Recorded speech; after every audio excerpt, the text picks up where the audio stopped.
Auzubillahiminash-shaytanir-rajim. Bismillahir-rahmanir-rahim. Nan bamunga discuss ko limitation of the first law of thermodynamics. The first law of thermodynamics limitation di ya shortcomings di ya koم خبرې دي چې هغه first law of thermodynamics صحیح نشي explain کولای یا هغه د first law of thermodynamics غلطی دي. نو اولنی خبره دا ده first law of thermodynamics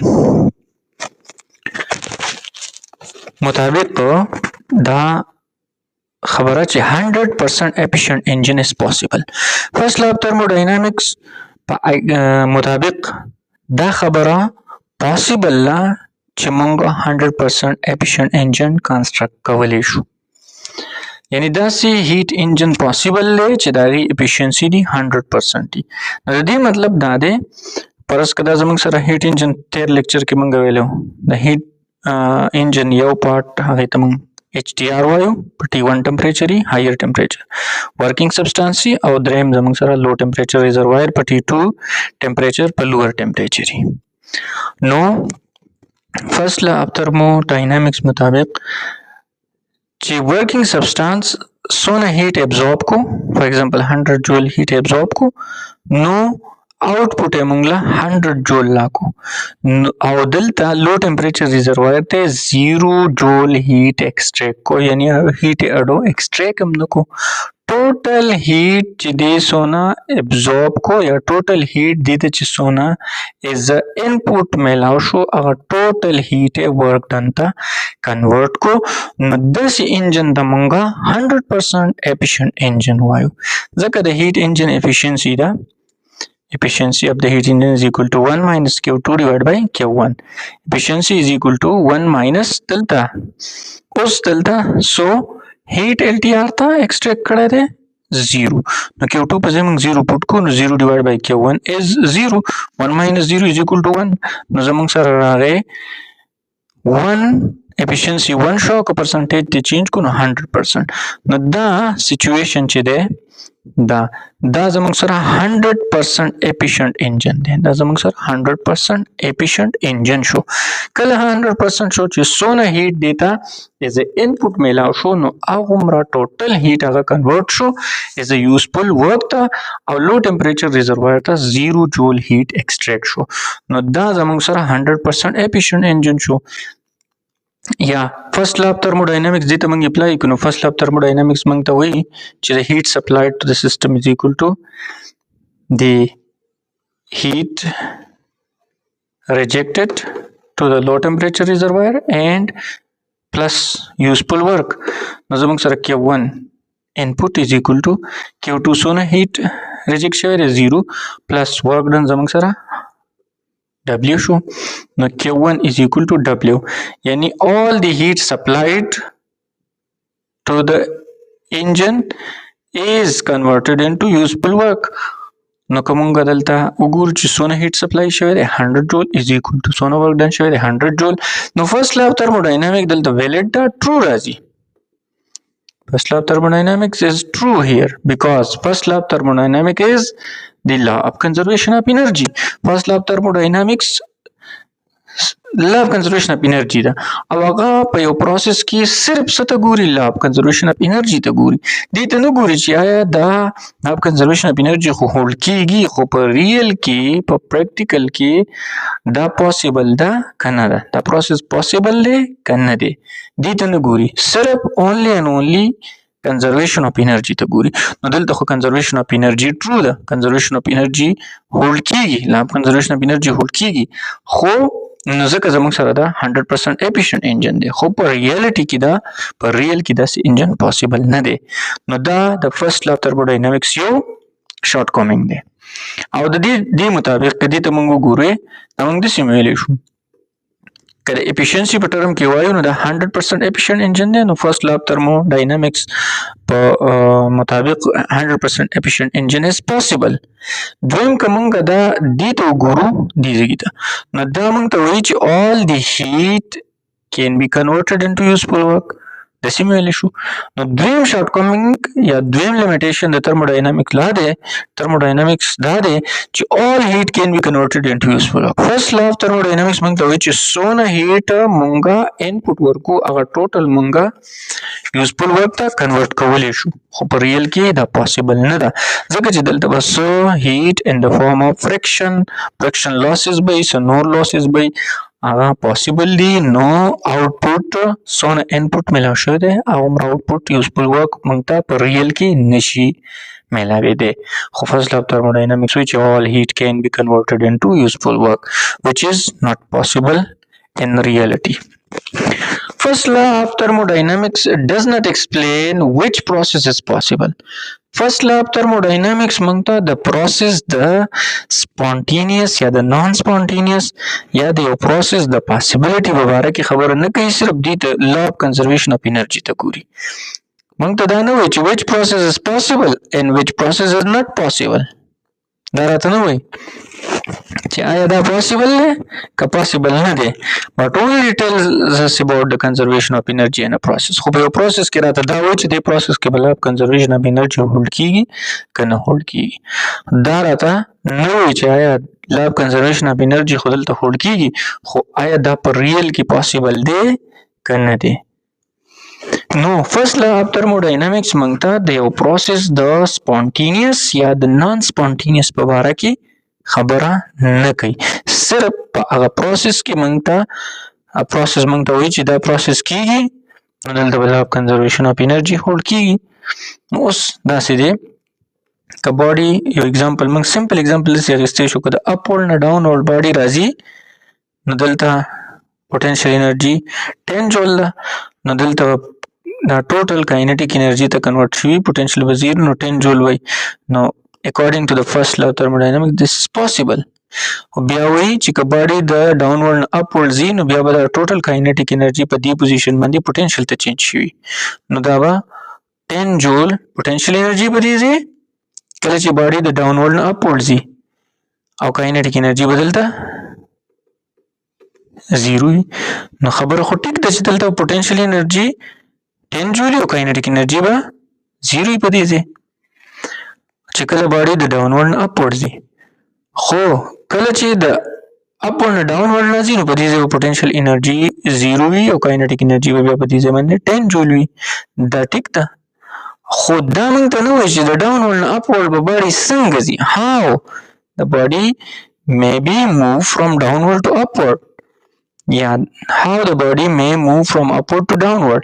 په ریالټي خو داسې ده upward نه downward body spontaneously راځي، naturally د upward نه downward body راځي، خو د downward نه upward body spontaneous په خپله نه ځي، نو دې ته موږ non spontaneous وایو. موږ به external work done یا انرژي یوز کوو او باډي به د ډاونورډ نه اپورډ بوځو. نو فرست لا of thermodynamics موږ ته په یو پروسس کې د law of conservation of energy خبره کوي خو دا راته نه وایي چې دا پروسس به څنګه کیږي، په خپله به کیږي، دا به spontaneous وي که دا به non spontaneous وي. نو دا زموږ سره د فرست لا of thermodynamics limitation یا short comings و. نو زموږ سره second law of thermodynamics رااله د دې شارټ کمینګز د وجې نه، لکه چې فرست لا of thermodynamics کې دغه شارټ کمینګز و چې هغې د پروسس په باره کې خبره نه کوله چې آیا دا پروسس پاسبل دی په ریل کې که پاسبل نه دی. نو زموږ سره سیکنډ لا of thermodynamics رااله. سیکنډ لا of thermodynamics دوه سټیټمنټ دي، یو دی لارډ کیلوین سټیټمنټ چې لارډ کیلوین سټیټمنټ داسې دی it is impossible to construct a heat engine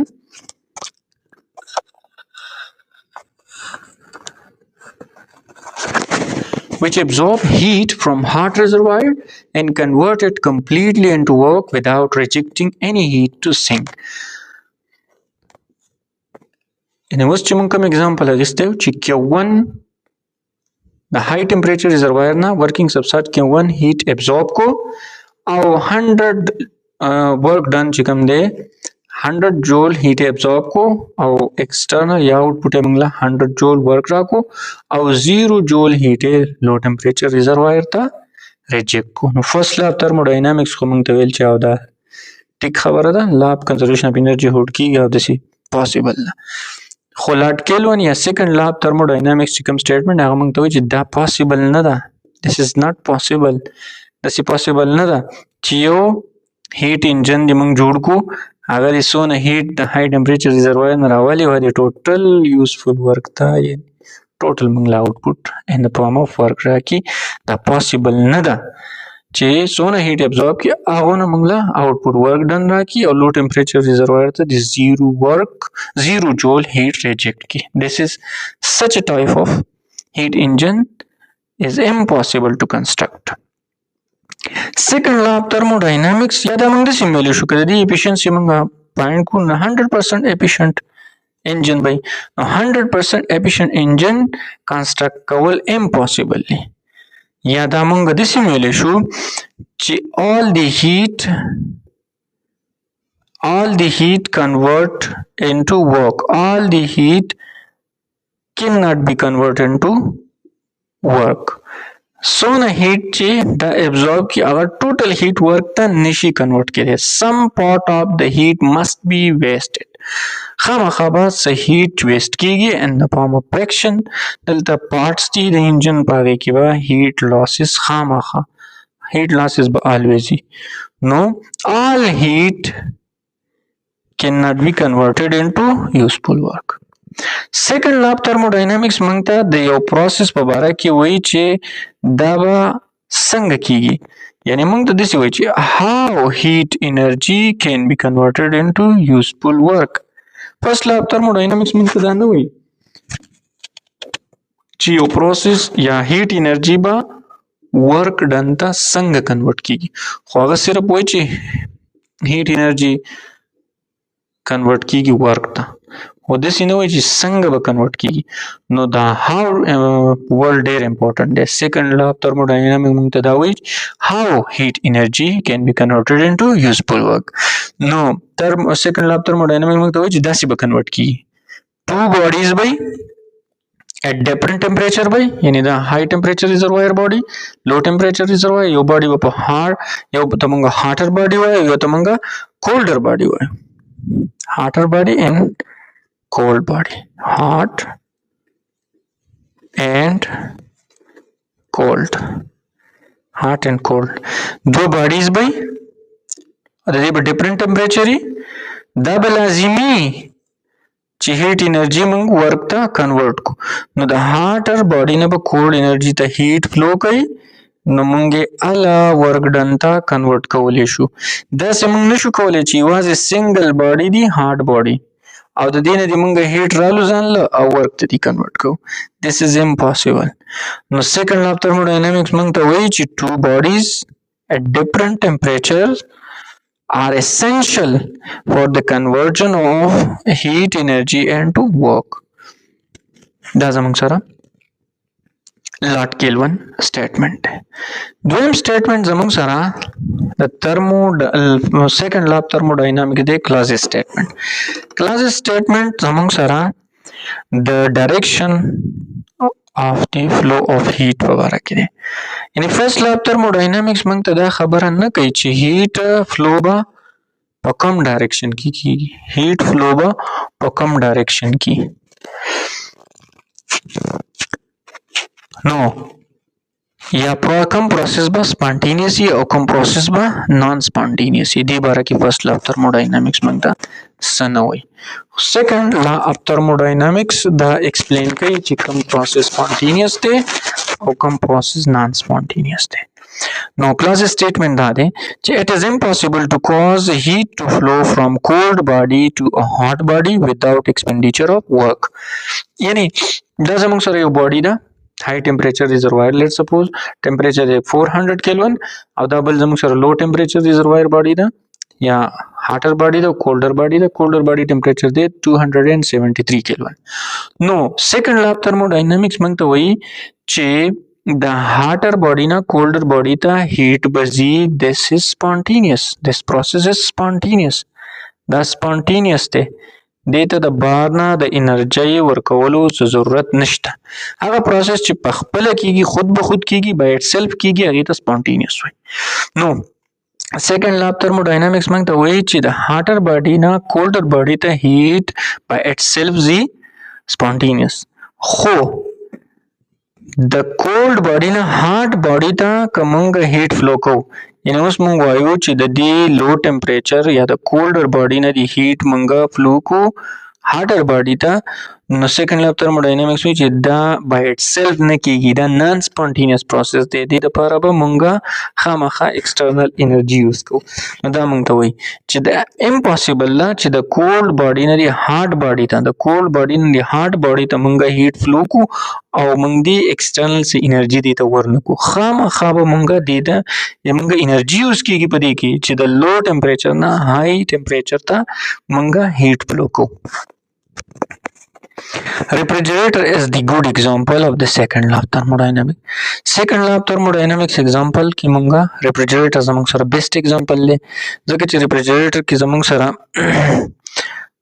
دا کم compartment چې دننه کم لوښي کم ځای د یخېدو هغې temperature کمی let's suppose 300 Kelvin temperature دی او بهر چې کوم environment دی د هغې temperature څه وایي let's suppose 400 Kelvin temperature دی environment نو فریج کې ریفریجریټر کې د دغه کولډ پارټ نه مونږ هیټ رالو او انوایرمنټ ته ورکو خو دا خو په خپله نه کېږي زمونږ ایکسټرنل انرژي په دې کې یوز کېږي او ایکسټرنل انرژي چې کوم ده نو هغه ان د فارم اف الکتریکل انرژي زمونږ یوز کېږي نو مونږ د ریفریجریټر کې د لو ټمپریچر د کولډ باډي نه هارډ باډي ته هیټ فلو کوو او سیکنډ لا تھرموډاینامکس مونږ ته وایي چې دا په خپله نه کېږي د نان سپونټینس پروسس دی نو مونږ الکتریکل انرژي زمونږه ایکسپینډ کېږي او هیټ مونږ ټرانسفر کوو انسایډ یعنی د لو ټمپریچر د کولډ باډي نه outside of high temperature ته